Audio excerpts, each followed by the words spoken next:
What are some misconceptions about technical analysis? Technical analysis definitely काम करते हैं, भले ही आप शॉर्ट टर्म करो, मीडियम टर्म करो या लॉन्ग टर्म करो. What is a fair value? How do you use that to make your long-term investments? Late money work for you. आपको चार्ट्स देखना और उस पर आपको इन्वेस्ट करना है, उस पर स्टडी करनी है. Ratio analysis. So, in a easy way, can you explain what is that? Price movement हो रहा है क्योंकि कोई खरीद रहा है और कोई बेच रहा है. मैं undervalued stocks कैसे ढूंढूं? Hello, welcome to investing with Dhan. आज हमारे साथ एक बहुत इंटरेस्टिंग गेस्ट है, mister Ashish Kyal, who invests in the market but uses technicals for it. So आज मैं उनसे सीखने वाली हूँ कि इन्वेस्टिंग करनी है अगर लॉन्ग टर्म के लिए तो how do we use technical analysis for that. So welcome to Dhan sir. Very you. Excited to host you and learn a new concept today. Thank you. So let's start with the first question. ये बहुत एक misconception होता है काफ़ी लोगों का कि अगर आपको लॉन्ग टर्म इन्वेस्टिंग करनी है तो टेक्निकल्स काम आते हैं या नहीं आते हैं. वो एक बहुत बड़ा क्वेश्चन है, तो can you help us with that? Yes, absolutely. First of all thank you मुझे यहाँ इनवाइट करने के लिए. And it's wonderful work that you people are doing of educating the investors at large. And just to tell you, I been practising, मैं technical analysis practice कर रहा हूँ nearly I think 15-20 years हो चुके होंगे. And I have done lot of things in terms of technicals or fundamentals and trying to work around those things also. और साथ ही में शायद आपको मैं एक बताना ज़रूरी समझता हूँ कि मेरी जर्नी टेक्निकल से क्यों शुरू हुई और क्यों मुझे ऐसे लगता है कि टेक्निकल्स को आप शॉर्ट टर्म ट्रेडिंग नहीं, लॉन्ग टर्म इन्वेस्टिंग के लिए भी यूज़ कर सकते हो. मैं लीमन ब्रदर्स में काम करता था. 2008 में लीमन ब्रदर्स फाइनेंशियल क्राइसिस हुआ और बैंकरप्ट हो गया और वहाँ जॉब करता था और मेरी जॉब चली गई. और अगर आप वहाँ पे जो भी मैनेजमेंट थे, सीनियर्स थे, एमडीज थे, सब यही बोल रहे थे कुछ नहीं होने वाला है, लीमन ब्रदर्स बिल्कुल सेफ है, 2008 के क्राइसिस में कुछ नहीं हुआ. लेकिन मार्केट को कुछ पता था, जो स्टॉक प्राइस है वो कॉन्स्टेंटली गिरे जा रहे थे लीमन ब्रदर्स के. और वहाँ से मार्केट सेंटिमेंट इतना नेगेटिव था कि लीमन ब्रदर्स का जो शेयर प्राइस करीबन मेरे ख्याल से $20-30 था, वो गिर गिर के करीबन $1 के नीचे आ गया. तो ये जब हो रहा था हम देख रहे थे और तभी मैं बहुत हार्डकोर फंडामेंटल में बिलीव करता था और वो फेयर वैल्यू के नीचे आ गया, फिर भी कोई बाय नहीं कर रहा है. उसके बाद फिर अचानक से सितंबर में 2008 को डिक्लेयर किया कि लीमन ब्रदर्स ने बैंकरप्सी फाइल कर दी. और तब मुझे एक बहुत बड़ा झटका लगा कि सब कुछ सही था, फंडामेंटल सही था, लेकिन एक चीज़ साथ में नहीं थी, वो था मार्केट सेंटिमेंट. मार्केट सेंटिमेंट इतना बेरिश था across the board, wall street पे, इंडिया में, सब जगह, और उस कारण गिरता गया. तब मैंने ये शुरुआत की सर्च करने की, ढूंढने की कि क्या ऐसा कोई तरीका है जिससे पता चल सके बिना फंडामेंटल के कि यहाँ से कुछ गड़बड़ है और कुछ हो सकता है, या लोग पार्टिसिपेंट्स क्या सोच रहे हैं. देखिए, हमें ऐसे लगता है कि प्राइस मूवमेंट हो रहा है because price is under valued है या over valued, but honestly price movement हो रहा है क्योंकि कोई खरीद रहा है और कोई बेच रहा है. Simple demand and supply equation है जिस कारण से ये मूवमेंट होते हैं प्राइसेस. और वो डिमांड सप्लाई इक्वेशन अगर आप समझेंगे ठीक तरीके से मार्केट को देख के, तो आप बहुत अच्छा ट्रेडिंग डिसीजंस ले सकते हैं, इन्वेस्टिंग डिसीजंस भी ले सकते हैं. और वो मेजर करने का टूल है टेक्निकल एनालिसिस. और ये टूल ना ही के शॉर्ट टर्म में, मीडियम टर्म में और लॉन्ग टर्म के लिए भी काम करता है. तो अगर काफ़ी लोगों को मिसकंसेप्शन है कि टेक्निकल एनालिसिस कर रहे हैं तो खाली शॉर्ट टर्म ट्रेड करना है, लॉन्ग टर्म इन्वेस्टमेंट नहीं करना है, तो ऐसा नहीं है. हमने बहुत सारी रिसर्च पब्लिश की है. एक रिसर्च मैंने पब्लिश की थी 2013 में, 2013 में, सेंसेक्स के ऊपर. सेंसेक्स तब अराउंड 12,000 18,000 के आसपास था और फोरकास्ट किया था कि 2021 में सेंसेक्स 61,000 जाएगा. सेंसेक्स ने पहली बार 2021 में 61,000 का लेवल टच किया और आप मानेंगे नहीं, ये हुआ कोविड के 2020 के बाद. बैंक निफ्टी का फोरकास्ट किया था हमने, 12,000 पे था बैंक निफ्टी 2013 के साल में. फोरकास्ट किया था बैंक निफ्टी जाएगा 2020 में, 2021 में 40,000 पे, और बैंक निफ्टी ने पहली बार 40,000 टच किया 2021 में कोविड के बाद. तो ये फोरकास्ट था 7 से 8 साल बाद का, और फिर भी ये सच हुआ. तो इसका मतलब है कि टेक्निकल एनालिसिस चलता है लॉन्ग टर्म इन्वेस्टिंग के लिए, लॉन्ग टर्म फोरकास्टिंग के लिए, और उस पर आप बहुत ही सिंपल वे से अप्लाई कर सकते हो और यूज़ कर सकते हो. मैं तो कहता हूँ आप फ्यूजन एनालिसिस करो, आप टेक्निकल और फंडामेंटल दोनों को क्लब करो, दोनों को कंबाइन करो और फ्यूजन एनालिसिस करो अगर आपको खाली टेक्निकल नहीं करना है. तो ये आंसर अगर नटशेल में देना चाहूँ, टेक्निकल एनालिसिस डेफिनेटली काम करते हैं, भले ही आप शॉर्ट टर्म करो, मीडियम टर्म करो या लॉन्ग टर्म करो. इंटरेस्टिंग। तो आप जब ये एक्सप्लेन कर रहे थे, आपने एक टर्म यूज़ किया फेयर वैल्यू। तो बिल्कुल। हमारे व्यूअर्स के लिए can you simplify it, what is a fair value and हाँ, how do you use that to make your long term investments? देखिए, जो फेयर वैल्यू हम बात करते हैं वो आता है फंडामेंटल के परव्यू में। उसमें नॉर्मली क्या देखा जाता है, आप कंपनीज़ के बैलेंस शीट को स्टडी करते हैं, या रिजल्ट्स को स्टडी करते हैं, उनके कैश फ्लोज़ को देखते हैं, वो फ्यूचर कैश फ्लो को प्रेजेंट में डिस्काउंट करते हैं। बहुत ही सिंपल वे में मैं कहूँ, भाई क्या लग रहा है फ्यूचर में होने वाला है, क्या कंपनी की ग्रोथ यहाँ से है कि नहीं है, और उनकी गाइडेंस क्या है, उसके बेसिस पे आप फेयर वैल्यू पे आते हो। अगर कोई भी स्टॉक प्राइस वो जो फेयर वैल्यू आपने डिसाइड किया उसके नीचे चल रही है, तो आप कहोगे कि यार ये स्टॉक अंडर वैल्यूड है, क्योंकि फेयर वैल्यू के नीचे है तो मैं बाय कर सकता हूँ। अगर वो स्टॉक प्राइस मार्केट में उसके ऊपर चल रही है तो हम कहेंगे यार ये तो अंडर वैल्यूड नहीं, ये ओवर वैल्यूड स्टॉक है, तो मुझे यहाँ पर निकलना है। उस बेसिस पे आप डिसाइड करते हैं। लेकिन इसमें सबसे बड़ा एलिमेंट जो मिस आउट हो जाता है ये फंडामेंटल स्टडी में, वो है मार्केट सेंटिमेंट। आपने बहुत बार ये भी देखा होगा कि स्टॉक के रिजल्ट तो बहुत बेहतरीन आए, लेकिन पिटाई हो गई स्टॉक की। अब मैं स्टॉक के नाम तो नहीं लेना चाहता, लेकिन बहुत सारे स्टॉक्स हैं जिनके रिजल्ट एवरेज थे, मतलब ऐसा कुछ नहीं था, लेकिन वो 20% एक ही दिन में गिर गए। ऐसा क्यों? क्योंकि यहाँ पर मार्केट सेंटिमेंट है जो खराब है, और उस कारण से स्टॉक की पिटाई हो गई। तो आपको फेयर वैल्यू तो देखना है, लेकिन उसके साथ मार्केट सेंटिमेंट को भी समझना है टेक्निकल एनालिसिस के थ्रू, कि क्या फिलहाल हम बुल मार्केट में, क्या हम बेयर मार्केट में। एक सिंपल सा उदाहरण अगर मैं दूं, मैक्सिमम आईपीओज जो आते हैं वो जब बुल मार्केट होता है तब आते हैं। बेयर मार्केट में आईपीओज क्यों नहीं आते? क्या बेयर मार्केट में उनकी वैल्यूएशन कम हो गई? नहीं, क्योंकि लोगों के जो माइंडसेट है सब्सक्रिप्शन का वो नहीं होगा उनका, और जो वैल्यू उन्हें मिलनी चाहिए वो नहीं मिल पाएगी। तो वो जो आईपीओज लॉन्च कर रहे कंपनीज, वो भी स्टडी करती है भाई मार्केट सेंटिमेंट सही है कि नहीं है। तो टेक्निकल एनालिसिस जरिया है मार्केट सेंटिमेंट को स्टडी करने का। इंटरेस्टिंग। तो क्या आप आपका प्रोसेस बता सकते हो, how do you evaluate a stock और an index through technical analysis? देखिए, प्रोसेस तो बहुत बड़ा है, हाँ, लेकिन simplify it for our viewers. बिल्कुल। तो व्यूअर्स के लिए सबसे सिंपल वे अगर प्रोसेस देखना है, जैसे मैंने काम किए, हेज फंड्स भी क्या करते हैं वो भी सब स्टडी किया है। तो एक बहुत ही सिंपल सा एग्जांपल मैं देता हूँ आपको, कि अगर आप, एक अप्रोच होता है टॉप डाउन अप्रोच, जो फंडामेंटल में भी यूज़ होता है, बॉटम अप या top down. Top down approach में जो बड़े फंड्स होते हैं, जो इंडिया के बाहर के हेज फंड्स होते हैं, वो क्या करते हैं, उनके पास तो पूरा पूरा यूनिवर्स है, इंडिया है, चाइना है, ब्राज़ील है, यूएस है, यूके है, कहाँ पैसा डाले। तो वो स्टडी करते कि उन कंट्रीज़ में से उनके स्टॉक इंडाइसिस कैसे परफॉर्म करे, वो भी सेंटीमेंट समझते हैं। तो वो परफॉर्मेंस देखते कि कौन से कंट्री के स्टॉक इंडाइसिस अंडर वैल्यूड है या ओवर वैल्यूड, इंडेक्स लेवल पे देखते हो। इंडेक्स लेवल पे देखने से बेनिफिट ये होता है कि आपको पहले वो पूरी इकोनॉमी के बारे में पता चल रहा है, उसके बाद उसमें डीप डाइव करते हैं वो, और जाते कौन से सेक्टर आउट परफॉर्म कर रहे हैं, कि कौन से सेक्टर या अंडर वैल्यूड है। देयर आर दो तरीके, देखिए, एक मोमेंटम इन्वेस्टिंग होता है और एक होता है वैल्यू इन्वेस्टिंग होता है। तो जो मोमेंटम इन्वेस्टिंग है वहाँ देखते क्या आउट परफॉर्म कर रहा है, उसमें पैसा डालेंगे, और जो वैल्यू इन्वेस्टिंग होता है कौन सा अंडर परफॉर्म कर रहा है बहुत सालों से, उसमें पैसा डालेंगे। तो ये दोनों में बहुत बड़ा फ़र्क है। तो अगर वो मोमेंटम इन्वेस्टिंग में पैसा डालना चाहते हैं तो वो रिलेटिव एनालिसिस करते हैं प्योर टेक्निकल बेसिस पे, जहाँ वो एक इंडेक्स को दूसरे इंडेक्स से कंपेयर करते हैं। सिंपल एक रेशियो बनाते हैं। अगर आप करेंसी की बात करें, आप देखते हो यूएसडी आईएनआर, ये रेशियो है, यूएसडी अगेंस्ट आईएनआर, कि आईएनआर की वैल्यू यूएसडी के सामने क्या है, वैसे ये रेशियो बनाया जाता है, और वो रेशियो पे देखते हैं कि क्या इंडिया अंडर वैल्यूड है। तो अगर इंडिया अंडर वैल्यूड है तो वो देखेंगे इंडिया में कौन सा ऐसा सेक्टर है जो अभी लीडर बन सकते हैं नेक्स्ट 3 साल के होराइजन में। वो लीडर को पहले आइडेंटिफाई करते हैं और फिर वो लीडर्स में से स्टॉक्स चुनना शुरू करते हैं।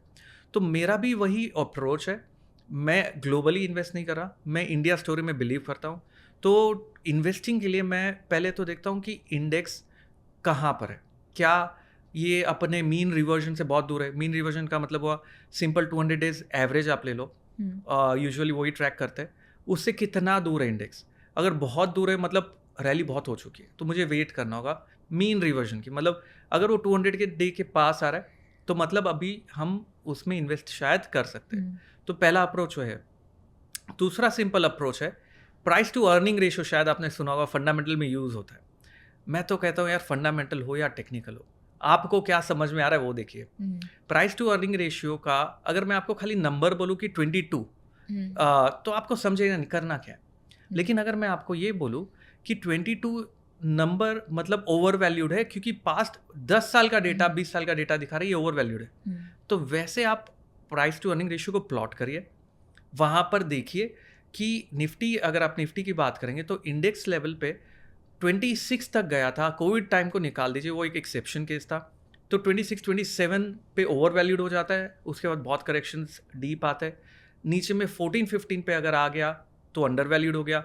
एवरेज मीडियन अराउंड 19 18 के आसपास है। अब ये इन्फॉर्मेशन अगर आप चार्ट पे प्लॉट कर रहे हैं तो आप इसे फंडामेंटल कहेंगे या टेक्निकल, आपके ऊपर है। लेकिन ये इन्फॉर्मेशन से मुझे बहुत इंपॉर्टेंट डेटा पॉइंट मिलता है कि अगर ये मीडियन के नीचे है तो यहाँ इन्वेस्ट करने का समय आ चुका है। और फिर मैं देखता हूँ कि हम इंटरेस्ट रेट के कौन से साइकिल में, इंटरेस्ट रेट का साइकिल हो गया, मतलब क्या इंटरेस्ट रेट कट होने वाला है, क्या इंटरेस्ट रेट हाइक होने वाला है, क्या परसेप्शन ग्लोबली है। तो जैसे अगर हम देखें तो इंटरेस्ट रेट कट साइकिल में अगर हम हैं, इसका इम्पैक्ट आने के लिए लैग बिहेवियर होता है, 3 से 6 महीने लगता है। तो जो सेक्टर्स इंटरेस्ट सेंसिटिव है उनमें इम्पैक्ट आने में 3 से 6 महीने, मतलब 2 क्वार्टर शायद जा सकते हैं।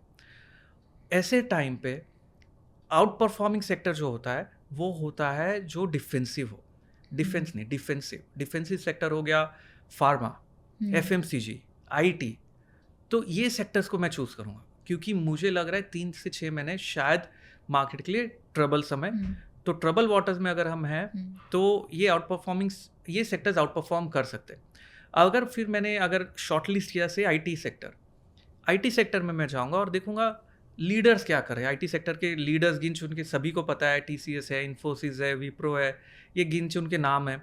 वो लीडर्स के चार्ट पैटर्न्स देखेंगे, वो लीडर्स के साथ में फिर हम मिड कैप IT में देखेंगे कि उनके पैटर्न्स क्या है, और वो पैटर्न के बेसिस पे हम इन्वेस्ट करेंगे। तो अप्रोच बोलने के लिए लगता है कि इतनी सारी चीज़ें करनी है, लेकिन जब आप प्रैक्टिस करेंगे तो आपको रियलाइज़ होगा नहीं, इतनी मेहनत नहीं है, सिंपल है। आप खाली प्लॉट करिए और थोड़ा सा सिस्टमेटिक वे से सीखिए। तो ओवरऑल इस तरीके से मैं मेरे वैल्यू पिक करता हूँ या मैं मेरे मोमेंटम पिक करता हूँ इन्वेस्टिंग के लिए। Interesting. So, अभी recently markets have corrected and as and when there are opportunities, काफ़ी लोगों को क्वेश्चन होता है कि हमें खरीदना है, पोर्टफोलियो बनाना है, but there biggest problem is कि क्या खरीदे। Not everyone might have access to the right information or advisors, and they want to do it on their own because capital कम है, right? So what is the right way to go about it? Say markets have corrected, तो मैं undervalued stocks कैसे ढूंढूं using technical analysis? तो देखिए, आपने बहुत सही कहा कि लोगों को चाहिए हम इन्वेस्ट करना है, पैसे कम है और हम चाहते अच्छे स्टॉक्स बाय करें जो अच्छा रिटर्न दे सके आगे फ्यूचर में। इसमें सबसे बड़ी चीज़ आपको ये देखनी है पहले तो कि आपके पास में कोई सिस्टमेटिक अप्रोच है, बहुत ज़रूरी है। क्या होता है ना प्रॉब्लम, लोग इन्वेस्ट टिप पे करते हैं कि किसी फ्रेंड ने बोल दिया तो इन्वेस्ट कर दिया, किसी और ने बोल दिया तो इन्वेस्ट कर दिया, ये गलत फहमी में कर दिया कि पैसे डबल हो जाएंगे ओवरनाइट या हफ्ते भर महीने भर में स्टॉक डबल हो जाएगा। ये बहुत ही गलत अप्रोच है। ऐसे अप्रोच से पैसा नहीं बनता है। लोगों को ये समझ में बहुत इंपॉर्टेंट है एक कंपाउंडिंग बेनिफिट हो, कंपाउंडिंग इफेक्ट बोलते हैं, ये 8th wonder of the world कहा जाता है, कंपाउंडिंग। तो अगर आप कोई स्टॉक को लेते हैं और वेट करते हैं, धीरे धीरे भले ही चल रहा है और उसके कंपाउंडिंग होने तक आप डटे रहते हैं, तो तब रियलाइज होता है जो 100 रुपये का शेयर था वो 1000 तक पहुंच जाते हैं। लेकिन क्या ऐसे सब शेयर पहुंचेंगे? नहीं। अगर आप 10 शेयर में इन्वेस्ट करेंगे, उसमें से 1-2 शेयर होंगे जो मल्टीपैगर होंगे, 2-3 शेयर होंगे जो एवरेज रिटर्न देंगे, और थोड़े जो शेयर्स होंगे वो आपको मे बी थोड़ा अंडर परफॉर्म करेंगे। आपको करना क्या है, आपको वो स्टॉक्स पकड़ के रखने जो आउट परफॉर्म कर रहे हैं मार्केट को। और लोग करते क्या है, अगर 10% मिला प्रॉफिट बुक किया निकल गए, और जो लूजर्स है उन्हें 50% गिरने तक होल्ड करते हैं। अभी पोर्टफोलियो बन कैसा गया, जो अच्छी कंपनीज थी वो आपके पोर्टफोलियो से बाहर हो गई और जो खराब कंपनीज थी उसका पोर्टफोलियो आप बना के रख गए। अभी मार्केट में अगर करेक्शन आएगा तो आप सोचिए आपके पोर्टफोलियो का क्या होगा। तो जैसे फिलहाल मार्केट में करेक्शन आया है और मुझे अगर स्टॉक्स ढूंढना है ऐसे में, तो पहले तो आपको ये व्यू बनाना पड़ेगा कि आप कौन से सेक्टर पे फोकस करेंगे, कौन सा सेक्टर। जैसे मैंने कहा कि डिफ़िकल्ट टाइम्स में FMCG IT आउट परफॉर्म करता है। अगर इंटरेस्ट रेट साइकिल टर्न हो रहा है तो 1-2 क्वार्टर के बाद रेट सेंसिटिव टर्न होता है, तो उस तरीके से आपको सेक्टर्स चुनने आना चाहिए। तो उसके लिए आपको रेशियो एनालिसिस, टेक्निकल एनालिसिस में एक कॉन्सेप्ट होता है, वो थोड़ी स्टडी करनी पड़ेगी, उस पे से आप कर सकते हो। सेक्टर्स जब आपने सिलेक्ट किया, आपको फिर ये डिसाइड करना है कि आप स्मॉल कैप स्टॉक्स चुनेंगे कि मिड कैप चुनेंगे या लार्ज कैप्स में आप जाएंगे। तो अगर करेक्शन अच्छा खासा लार्ज कैप स्टॉक्स में आया तो मैं मिड कैप में नहीं जाना चाहूँगा, क्योंकि लार्ज कैप में मुझे वैल्यू मिल रहा है, मैं क्यों रिस्क बढ़ाऊँ, तो मैं लार्ज कैप ही पिक कर लूँगा। अगर मुझे लग रहा है कि करेक्शन खत्म हो गया और सारे मार्केट बॉटम आउट हो रहे हैं, तब मैं मिड कैप में जाना चाहूँगा। और इसमें देखिए 2-3 अलग अलग तरीके होते हैं। भले ही आपके पास फंड साइज छोटा है, थोड़ा सा एलोकेशन आप म्यूचुअल फंड में करिए, उनकी एक्सपर्टीज पे रिलाई करिए। थोड़ा सा एलोकेशन आप खुद के स्टॉक सिलेक्शन पे करिए, जहाँ पर आप खुद की एक्सपर्टीज यूज़ करें। तो इसमें आपने क्या किया, आपने कुशनिंग कर ली कि भले आपका अगर व्यू रॉन्ग हो गया और स्टॉक्स ने करेक्ट कर दिया, तो कम से कम आपके पास दूसरा तो है जो परफॉर्म कर रहा है। तो उस तरीके से करना है, लेकिन स्टडी करके करिए। जी, अगर क्या होता है, लोगों को लगता है टेक्निकल एनालिसिस मतलब एक ट्रेंड लाइन बनाई, एक मूविंग एवरेज डाला, मुझे आ गया, अब मैं ट्रेड करूंगा या इन्वेस्ट करूंगा, वैसा नहीं है। उसमें भी एक स्टडी होती है, थोड़ा रिसर्च होता है, थोड़ी मेहनत होती है। हर बिजनेस का एक जेस्टेशन पीरियड होता है, तो वो करना है। प्रॉब्लम कहाँ आती है, लोग कहते हैं कि टाइम नहीं है।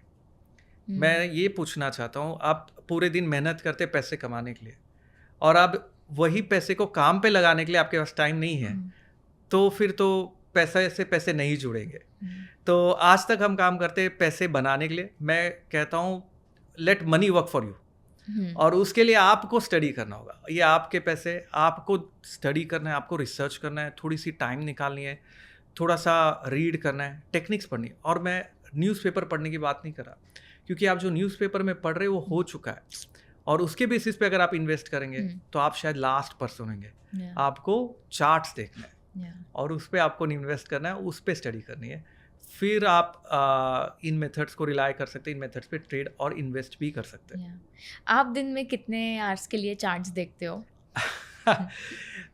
देखिए, जब मैंने शुरुआत की थी 2006-07 में जब चार्ट्स देखने की, तब तो मैं चार्ट्स कहूँगा मैं 24 घंटे देखता था, क्योंकि जब मैं उठता था तो चार्ट से शुरू करता था और सोते सोते दिमाग में वही था। तो नींद में भी यही था कि क्या व्यू है, क्या हो रहा है मार्केट में, क्या होना चाहिए, उस तरीके से मैं करता। लेकिन मैं नहीं कहता आप लोग भी इतने, क्योंकि वो पैशन है मेरा। लेकिन अभी दिन में अगर मेरी बात आप करेंगे चार्ट्स देखने की, तो मैं कितने भी देर देख सकता हूँ। मतलब अब मुझे और कुछ नहीं करना, मुझे चार्ट देखना और रिसर्च करना बहुत पसंद है। और 6-8 घंटे, 9 घंटे, 12 घंटे, कितने भी घंटे हो जाते, मैंने टाइम ही नहीं रखा। लोग कहते हैं ना कि काम करना पड़ता है, मेरे लिए काम नहीं है, मेरे लिए पैशन है। और पैशन अगर आप करते हो तो आपके लिए वो वर्क नहीं होता। तो मैं तो 12-14 घंटे चार्ट देख लेता हूँ, लेकिन आप उतना नहीं देख पाएंगे। तो मैं कहूँगा एटलीस्ट आप दिन में आधे घंटे निकालिए। एक बार इंटरेस्ट आएगा तो आपके लिए भी वो आधा घंटा कब आधा दिन हो जाएगा पता नहीं चलेगा। इंटरेस्टिंग। सो आपने अभी एक कंसेप्ट के बारे में बताया, रेशियो एनालिसिस। तो in a easy way can you explain what is that? बिल्कुल। देखिए, रेशियो एनालिसिस का मतलब होता है कि आप एक स्टॉक को लीजिए, आप दूसरे स्टॉक को लीजिए। अभी अगर आपके सामने इन्फोसिस है और टीसीएस है, आपको किस में इन्वेस्ट करना है नहीं पता, राइट? तो आप सिंपल सा एक काम करिए, इन्फोसिस के प्राइस को टीसीएस के प्राइस से डिवाइड कर दीजिए। सिंपल रेशियो बना दिया। और ये आपको मैन्युअली नहीं करना है।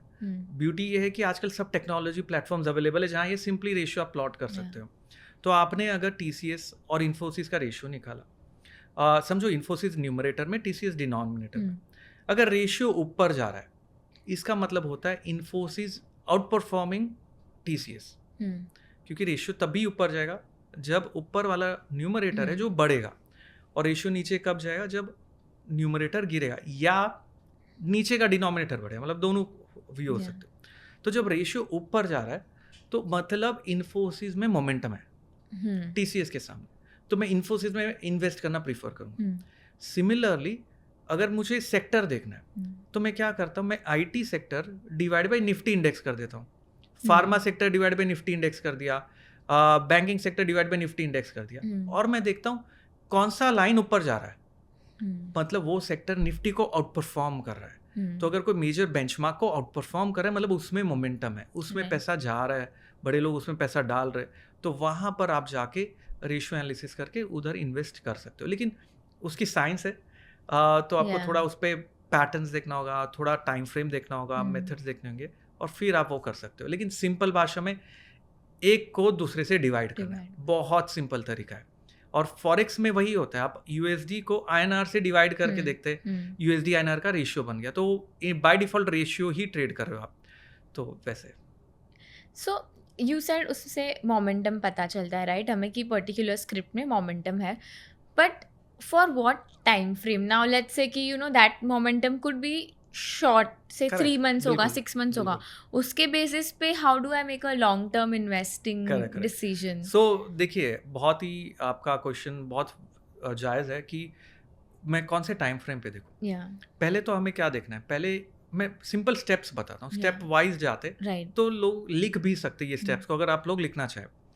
पहला स्टेप होता है मेरा ओवरऑल इंडेक्स का व्यू क्या है, मतलब मैंने वीकली चार्ट पे निफ्टी प्लॉट कर दिया, वीकली चार्ट, क्योंकि मेरे को इन्वेस्ट करना है, ट्रेड नहीं करना।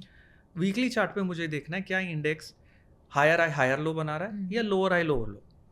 लोअर हाई लोअर लो एक सिंपल डाउ थियरी होती है, जिससे पता चलता है यार ओवरऑल इंडेक्स अभी शायद डाउन ट्रेंड में, तो मतलब केयरफुली हमें ट्रेड करना है, इन्वेस्ट करना है। तो पहला तो स्टेप होगा स्टेप 1, इंडेक्स पे व्यू क्या है। स्टेप नंबर 2, हम कौन से पिरामिड होता है, कौन से इंटरेस्ट रेट के साइकिल सिनेरियो में है, वो आपको आइडेंटिफाई करना है। अभी वो आइडेंटिफिकेशन के लिए आपको थोड़ा सा कॉन्सेप्ट समझना होगा, वो मैं फिलहाल नहीं बता पाऊंगा, लेकिन आपको ये आइडेंटिफाई करना है कि नेक्स्ट 6 महीने में आपको क्या लग रहा है इंटरेस्ट रेट कम होने वाला है और कब तक कम होगा, वो आपको आइडेंटिफाई करना है। उसके बाद में स्टेप नंबर 3 होगा कौन से सेक्टर्स पे आपको फोकस है, कि आप डिफेंसिव प्ले करें क्योंकि मार्केट में करेक्शन हो रहा है, आप नहीं चाहते ज़्यादा लॉस करना, तो डिफेंसिव पे प्ले करना है, कि आप aggressive interest rate sensitive sector पे फोकस कर रहे हैं, ऑटो है, बैंकिंग है, रियल एस्टेट है, उस पे, या आप इंडस्ट्रियल्स पे फोकस करें, जैसे रिलायंस हो गए या सीमेंट हो गया, उस पे। तो आपको पहले ये देखना है कि कहाँ पर फोकस करना है।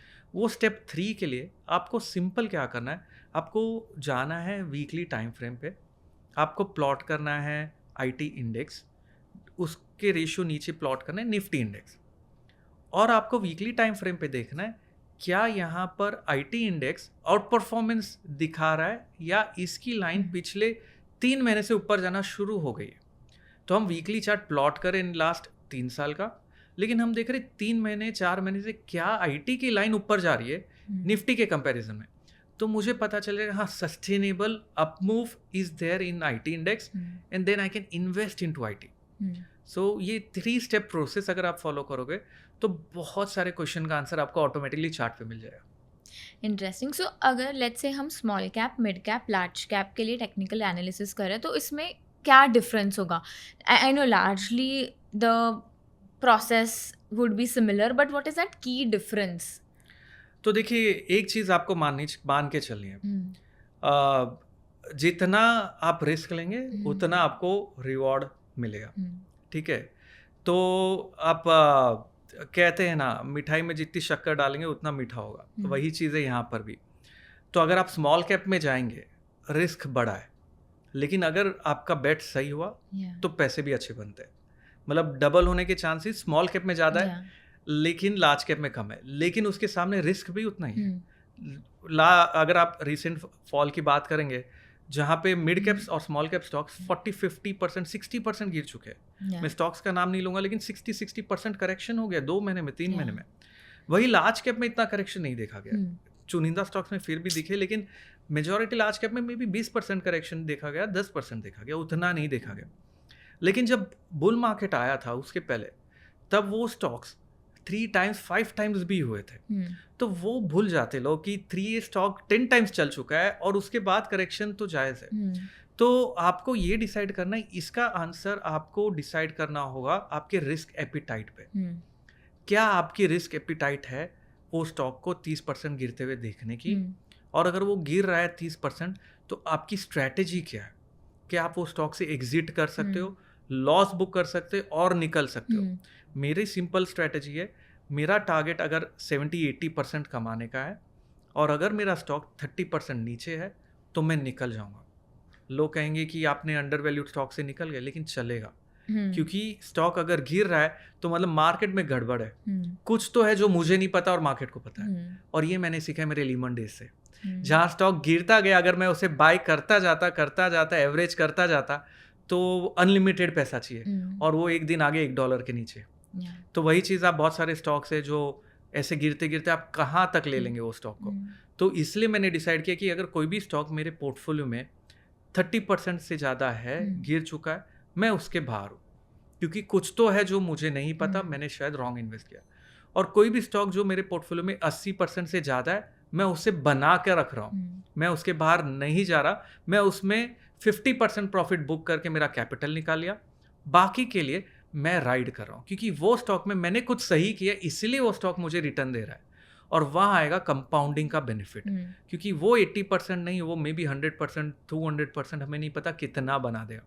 तो आपको ये मिक्स बनाना है। मैं तो कहूँगा आप खाली स्मॉल कैप मत लो, क्वेश्चन के लिए लार्ज कैप भी लो, कि अगर स्मॉल कैप में करेक्शन है तो इसलिए लार्ज कैप के कारण आपका पोर्टफोलियो डाइवर्सिफाइड हो गया। और काफ़ी सारे म्यूचुअल फंड्स वैसा करते हैं, भले ही वो स्मॉल कैप में, लेकिन एक दो स्टॉक लार्ज कैप में इन्वेस्ट करके रखते हैं कि इन केस कुछ करेक्शन आया, सिस्टमैटिक रिस्क जिसे कहते हैं। सिस्टमैटिक रिस्क का मतलब होता है आपकी गलती नहीं है, मार्केट गिर रहा है, सेंटिमेंट खराब है, तो हर एक फंडामेंटली गुड स्टॉक भी करेक्ट होगा, वो बहुत इंपॉर्टेंट है। तो फंडामेंटली गुड स्टॉक अगर करेक्ट हो रहे तो आपको ऐसे स्टॉक भी रखने हैं जो मार्केट के साथ ज़्यादा नहीं गिरे। थोड़े स्टॉक्स होते हैं जो हेवी वेट्स होते हैं, जो मार्केट के साथ ज़्यादा नहीं गिरते, तो वो स्टॉक्स आपके पोर्टफोलियो में कुशन के तरह काम करेंगे। तो आपका पोर्टफोलियो लेवल पे इतना खराब नहीं दिखेगा, तो आपका दिल नहीं बैठेगा वो पोर्टफोलियो को गिरते हुए देख के, क्योंकि उसकी फॉल लिमिटेड हो जाएगी। तो mix of small cap, mid cap और लार्ज कैप रखना इम्पॉर्टेंट है। इंटरेस्टिंग।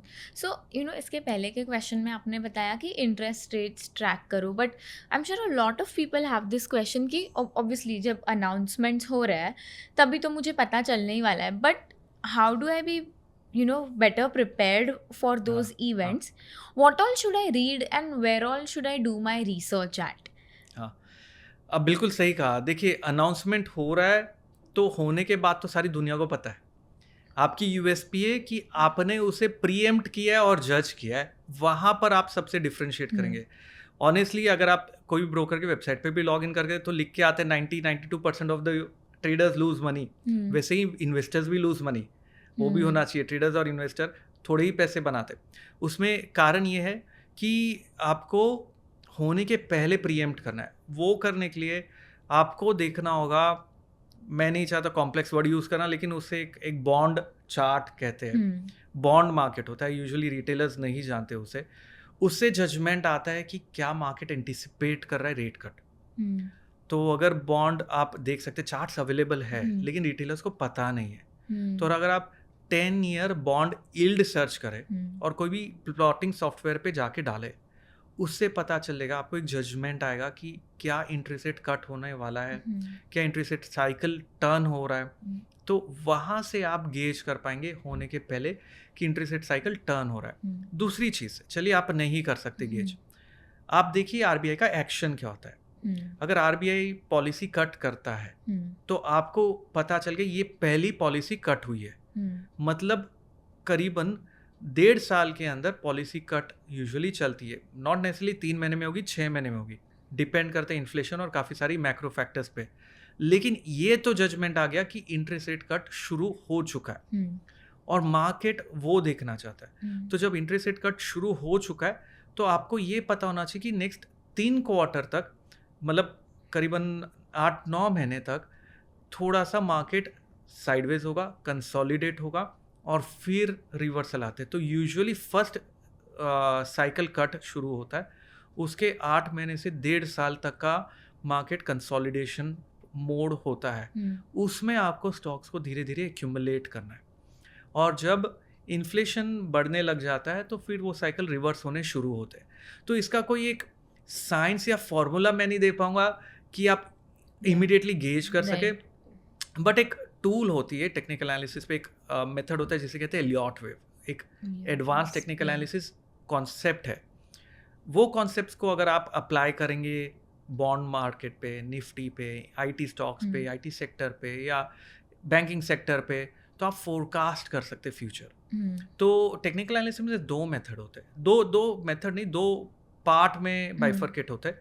एक होता है फोरकास्टिंग हम्म, और एक होता है price action. Price Yeah. Action मतलब अभी ऐसा होगा तो मैं ऐसे करूँगा, हम्म, अगर प्राइस ने सपोर्ट ब्रेक किया तो मैं सेल करूँगा। हम्म, ये सिंपल सा हुआ प्राइस एक्शन।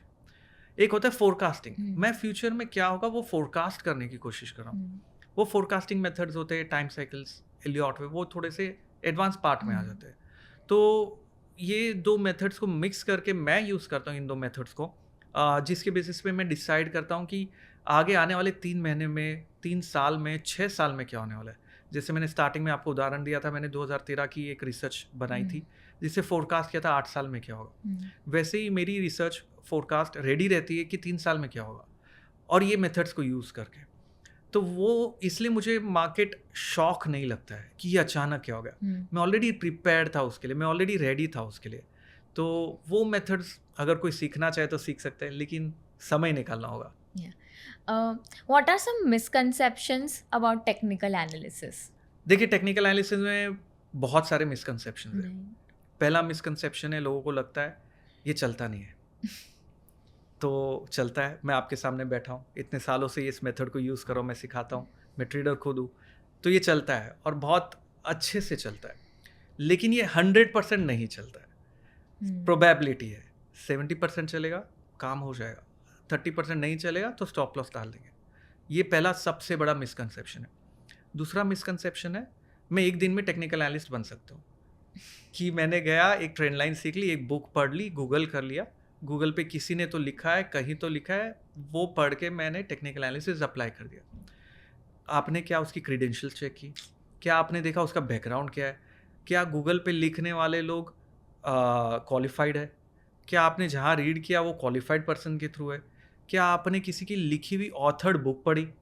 वो नहीं देखते लोग। जैसे मैंने भी एक टेक्निकल एनालिसिस बुक लिखी है जो लंदन में लॉन्च हुई है। तो ये बहुत ज़रूरी है, अपन वो क्रीडेंशियल्स देखना बहुत ज़रूरी है कि जो मैं प्रीच कर रहा हूँ, जो मैं टीच कर रहा हूँ, क्या मैं वो प्रैक्टिस कर रहा हूँ, या क्या मैं उस चीज़ को लिखा हूँ, डॉक्यूमेंट किया हूँ। आप रियलाइज़ नहीं करेंगे, जब मैंने बुक लिखना शुरू की थी, मैंने सोचा बुक ही तो लिखनी, मैं तो 10 साल 20 साल से कर रहा हूँ ये चीज़।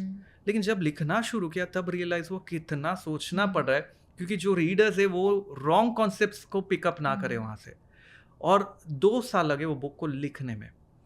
तो ये, और आप जो गूगल पे रीड कर रहे हैं, जो फ्रीली अवेलेबल है, वो लोग मे बी एआई से जनरेट करे, किसे मालूम वो वैलिड है कि नहीं। आज की दुनिया में एआई आ गया है, कॉपी पेस्ट, आधे से मैक्सिमम रिसर्च जो आप रीड करते हो वो कॉपी पेस्ट होती है आज के टाइम में। मतलब अगर किसी ने रॉन्ग लिखा है तो रॉन्ग ही चल जाए। तो मेरा ये कहना है, सबसे बड़ा प्रॉब्लम ये है इंडस्ट्री का, आप अगर एक कहते हैं ना, गार्बेज इन गार्बेज आउट, अगर आप रॉन्ग सीखेंगे तो आउटकम भी रॉन्ग ही आएगा। तो राइट सीखना ज़रूरी है, और आप एक दिन में टेक्निकल एनालिस्ट नहीं बन सकते। ये बहुत बड़ा मिसकंसेप्शन है। तीसरा मिसकंसेप्शन है कि टेक्निकल एनालिसिस खाली ट्रेडर्स के लिए है, हाँ। लॉन्ग टर्म के लिए नहीं काम करता है। इंट्राडे ट्रेड करना है तो टेक्निकल एनालिसिस ही काम करेगा, लॉन्ग टर्म के लिए तो फंडामेंटल देखना है। ये बहुत बड़ा मिसकंसेप्शन है। मैंने आपको एग्जांपल्स दिए, पी रेशियो देखिए, इंटरेस्ट रेट साइकिल देखिए, आप रेशियो चार्ट प्लॉट करिए। ये एक सिस्टमैटिक वे है। भले ही हेज फंड्स है, मैंने उनके साथ भी काम किया है, वो भी इन चीज़ों को देखते हैं और रिजेक्ट नहीं करते हैं। तो ये माइंड में जो हमारे भरा हुआ है कि ये शॉर्ट टर्म के लिए नहीं, ये लॉन्ग टर्म के लिए भी यूज़ हो सकते हैं। तो ये 2-3 चीज़ों का अगर आप मिसकंसेप्शन दिमाग से निकालेंगे तो आप बहुत ही बेहतरीन वे से मार्केट को देख पाएंगे। आप मानेंगे नहीं, लोग वॉरेन बफेट की बात करते हैं फंडामेंटल वैल्यू इन्वेस्टिंग पे, लेकिन वो भी देखते हैं कि क्या मार्केट का टाइम चल रहा है, क्या साइकिल्स चल रहे हैं। 8 ईयर साइकिल एक होता है जहाँ से पता चलता है कि overall market every 8 years top out हो रहा है। अगर आप बोले तो थोड़े साइकिल्स मैं स्टडी करता हूँ जिससे पता चलता है सेंटिमेंट के। प्रेसिडेंशियल साइकिल एक होता है, एवरी 4 ईयर यूएस में प्रेसिडेंशियल साइकिल होता है, जिससे पता चलता है स्टॉक्स कैसे बिहेव, मार्केट कैसे बिहेव करेगा एवरी 4 ईयर्स। और ये बहुत ही इंटरेस्टिंग कॉन्सेप्ट है। अगर हम, क्योंकि बातचीत वही साइकिल पे आ गए, तो मैं थोड़ी चीज़ें बताऊंगा कि हर चीज़ का एक टाइम देखा जाता है। अगर हम गृह प्रवेश करते हैं तो हम टाइम देखते हैं कि कौन सा ऑस्पिशियस टाइम है। हम अगर कोई भी अच्छी चीज़ करने के पहले टाइम देखते हैं, वैसे ही मार्केट भी एक टाइम को फॉलो करता है। जब आप बाय और सेल कर रहे हैं ना, आप खाली प्राइस बाय और सेल नहीं कर रहे, आप टाइम भी बाय और सेल कर रहे। आप विश्वास नहीं करेंगे, 2008 से 2016 तक रिलायंस इंडस्ट्रीज सबसे बड़ा अंडर परफॉर्मिंग स्टॉक था। उसके बाद उसने परफॉर्म किया। तो अगर आपने रिलायंस इंडस्ट्रीज को वो पीरियड में रखा होता तो 8 साल के अंदर कितने सारे स्टॉक्स कहाँ पहुंच गए, लेकिन आपने पैसे नहीं बनाए। फंडामेंटली गुड स्टॉक है, सब कुछ सही है, लेकिन आपने उसे टाइम सही से नहीं किया। तो लोग ये सब बहुत बड़ा एक और मिसकंसेप्शन है, मार्केट को टाइम नहीं किया जा सकता। मैं कहता हूँ मार्केट को टाइम किया जा सकता है और मैं वही करता हूँ, लेकिन ये सबके लिए नहीं है, आपको इसकी साइंस समझनी चाहिए। Interesting. So now I want to know that, you know, there are periods of low volatility, right? So how do you rely on technical analysis in those periods? Like the signals would be less reliable, or how do you बिल्कुल। navigate your strategy? देखिए, period of low volatility का मतलब होता है market range में है। Hmm. और range में जब मार्केट होता है तो जायज़ है आपको रॉन्ग सिग्नल्स मिलेंगे। विपसॉ होगा, इसे हम कहते हैं विपसॉ हुआ, फॉल्स ब्रेकआउट्स आते हैं, फॉल्स सिग्नल्स मिलते हैं। इसमें आप दो ही तरीके से इसमें आप सक्सेस ले सकते हैं। या तो आप पीरियड को फोरकास्ट करें, जहाँ फोरकास्टिंग टूल्स आपको पता होनी चाहिए, जिसके लिए आपको स्टडी ज़्यादा करनी पड़ती है। या ये पीरियड में जब आपको मालूम है कि विपसॉ हो रहा है, छोटा लॉस करिए, छोटा पैसा गवाइए, क्योंकि जब ट्रेंड आएगा तो वो बड़ा पैसा कमा के देगा। तो इस पीरियड को, लो वोलेटिलिटी रेंज बाउंड पीरियड में, सब चीज़ बहुत डिफ़िकल्ट होगी। आपको वॉल्यूम्स पे ध्यान रखना है वो पीरियड में। अगर आप वॉल्यूम्स देखेंगे तो वॉल्यूम्स धीरे धीरे कम हो रहे और मार्केट रेंज में जा रहा है, तब समझ जाइए कि भाई इससे बाहर रहना है, पैसा कमाना मुश्किल है, अभी थोड़ा सा साइड में रहेंगे जब तक यहाँ पर वॉल्यूम पिकअप होना शुरू नहीं हो रहा। लोग ब्रेकआउट देखते हैं लेकिन वॉल्यूम पे ध्यान नहीं देते। जो वॉल्यूम होता है वो ज़्यादा इंपॉर्टेंट होता है ब्रेकआउट से। अगर ब्रेकआउट आ रहा है और वॉल्यूम्स पिकअप हो रहे हैं, मतलब इंटरेस्ट वापस से जनरेट हो रहा है, और वो देखना ज़रूरी है। भले आप वीकली चार्ट पे देखिए, अगर आप इन्वेस्ट करें तो आप डेली पे मत देखिए, आप वीकली चार्ट देखिए और उन स्टॉक्स को देखिए जहाँ कोई भी ध्यान नहीं दे रहा है। आप मानेंगे नहीं, जो स्टॉक्स बहुत रेंज में है 3 महीने से 4 महीने से, कोई उस पर ध्यान ही नहीं दे रहा है। ध्यान कब जाता है, जो स्टॉक 100% चल गए, 10% एक दिन में सर्किट लग गया, फिर ध्यान जाता है अरे ये तो ऊपर चल गया, मुझे लेना था। आपको ध्यान देना है चलने के पहले। आपको देखने वो स्टॉक जो कंसोलिडेशन में, अपने रडार पे रखिए, अपने वॉच लिस्ट में रखिए, वेट करिए, वॉल्यूम्स देखिए। वॉल्यूम्स अगर पिकअप होना चालू हो रहे हैं, मतलब कुछ अभी ये स्टॉक में होने वाला है, और फिर वो स्टॉक में स्टैगर्ड फैशन पे इन्वेस्ट करिए। स्टैगर्ड फैशन मतलब 20% अभी लीजिए। मैं ये नहीं कह रहा आपको एक ही स्टॉक में इन्वेस्ट करना है। आपको, अगर आप इन्वेस्ट करते हैं तो आपको कम से कम 15 स्टॉक पोर्टफोलियो में होने चाहिए। आप मानेंगे नहीं, बहुत सारे जन पूछते कौन से स्टॉक में इन्वेस्ट करें, एक स्टॉक बताओ। मैं कहूँ मैं एक स्टॉक नहीं बताऊंगा आपको, मैं अगर दूंगा तो आपको 10 स्टॉक दूंगा। 10 में से कोई 3 ऐसे होंगे जो मल्टी बैगर होंगे, 3 एवरेज होंगे और बाकी थोड़े under perform.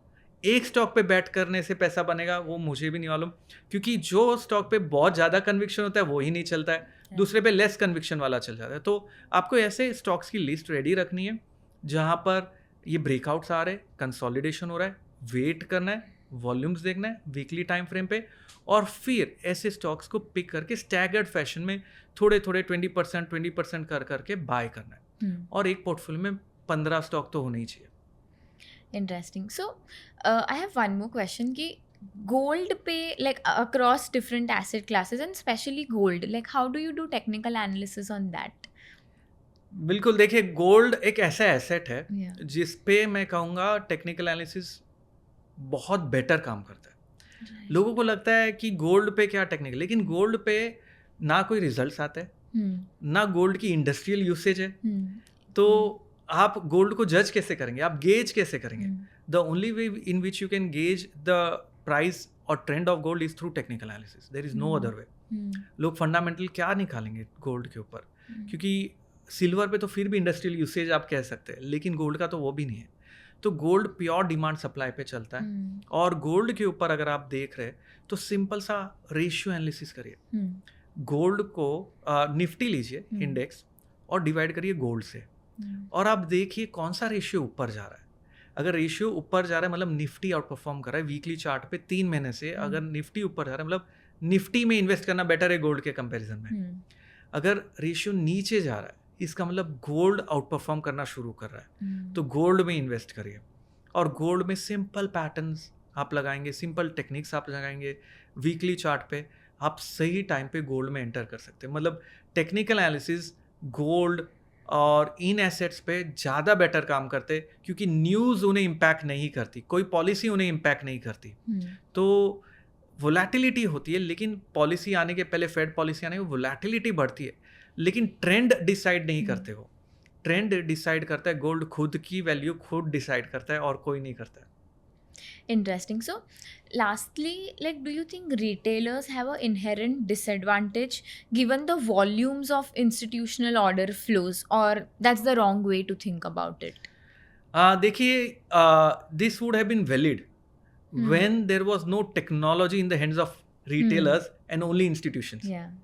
But with the advent of technology, जो institutions देख रहे प्राइस चार्ट, जो हमारे पास अवेलेबल नहीं थी आज से मे बी 10 साल पहले, वो हमारे पास भी अवेलेबल है।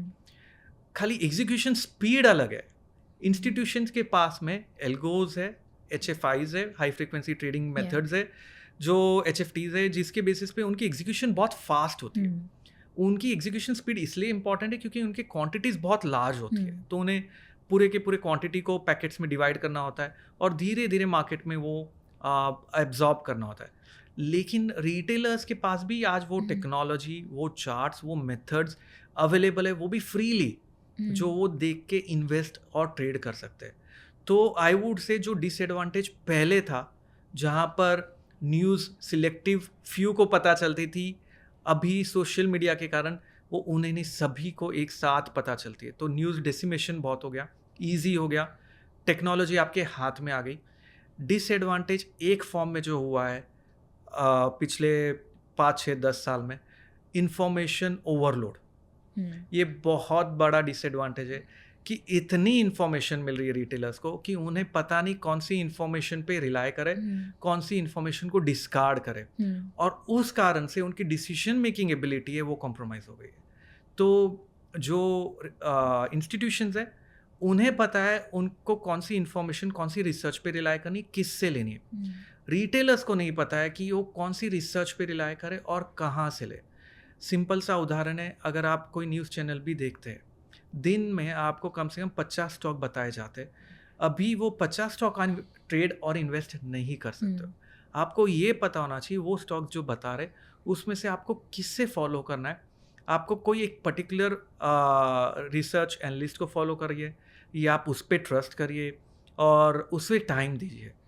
अब प्रॉब्लम दूसरी ये भी है, अगर एक आध बार 2 बार स्टॉक नहीं चलता है कोई रिसर्च एनालिस्ट का, तो लोग स्विच करते हैं, फिर जम करके कहीं और जाते हैं, फिर जम करके कहीं और जाते हैं। ऐसे करते करते वो सब जगह चले जाते हैं और नुकसान करते हैं। तो आपको किसी एक चीज़ पे ट्रस्ट करना है, उस पर रिलाई करना है, उसे टाइम देना है 3 महीना 6 महीना, और फिर डिसीजन लेना है कि भाई मैं इसे फॉलो नहीं कर सकता, ये एडवाइज़र सही नहीं है, और उस बेसिस पे तो आपको इन्फॉर्मेशन जो मिल रही वो इन्फॉर्मेशन आपको रिलायबल सोर्सेस से लेनी है। आपको सोशल मीडिया से इन्फॉर्मेशन नहीं लेनी है, आपको सोशल मीडिया से इनपुट लेना है, लेकिन डिसीजन आपको लेना है जो रिलायबल सोर्सेस है वहाँ से। तो ये बहुत बड़ा फ़र्क है। इंस्टीट्यूशंस जो डिसीजन ले रहे हैं उनके पास उन्हें पता है किसे ट्रस्ट करना है, रिटेलर्स जो डिसीजन ले रहे हैं उन्हें पता नहीं है किसे ट्रस्ट करना है। बाकी दोनों के पास टेक्नोलॉजी वाइज आज सभी चीज़ें जो उन्हें के पास है हमारे पास भी है। एंड लास्टली, अगर आपको आपकी ट्रेडिंग जर्नी में, इन्वेस्टिंग जर्नी में कुछ डिफरेंटली करना होता तो वो क्या होता? देखिए, ट्रेडिंग जर्नी में फ़िलहाल पहले AI नहीं था और मैं प्योर डिस्क्रिशनरी हूँ। जब तक मैं एल्गोज नहीं करता हूँ, जब तक क्योंकि मैं जब तक चार्ट को देखूँ नहीं, उसके पल्स को नहीं समझूँ, उसमें क्या हो रहा है समझूँ नहीं, मैं ट्रेड या इन्वेस्ट नहीं करता। तो वो मेरा USP भी है कि मुझे पूरा इन एंड आउट वो स्टॉक के बारे में पता रहता है, चार्ट के बेसिस पे, न्यूज़ के बेसिस पे नहीं। और अगर मेरे को डिफरेंटली कुछ करना है तो मैं चाहूँगा with the advent of AI, how can it help me make a much better decision than I was making before. Yeah. So जो डिफरेंटली, लेकिन अभी भी अगर आप पूछेंगे क्या मैं AI को अभी इंटीग्रेट करूँगा, नहीं, क्योंकि मुझे ट्रस्ट नहीं है. मुझे लगता है कि उनके पास जो नो हाउ है अभी, वो डेटा चर्निंग और रिलायबिलिटी, पैटर्न आइडेंटिफिकेशन शायद अभी भी नहीं है जो मैं खुद के बेसिस पे कर सकता हूँ. तो मैं डेफिनेटली देखना चाहूँगा क्या AI मेरा डिसीजन मेकिंग एबिलिटी को इम्प्रूव करता है गोइंग फॉरवर्ड, और वो मैं चेंज करना चाहूँगा. Very interesting. I have learned a lot today about technical analysis since I'm an investor and always been कि ठीक है you need to know your fundamentals, but आज हमने सीखा कि technical analysis use करके भी कैसे invest कर सकते हैं. So for our viewers, if you have any doubts about this, please put it in the comments. We will make sure that we reply to each one of you. And thank you so much, sir, for coming down to the office today and shooting this for us. Thank you so much for your time. Thank you very much. It was pleasure, and I'm glad that I'm able to put across something in a very systematic way through you and the channel. It's always lovely. Pleasure is mine. Thank you.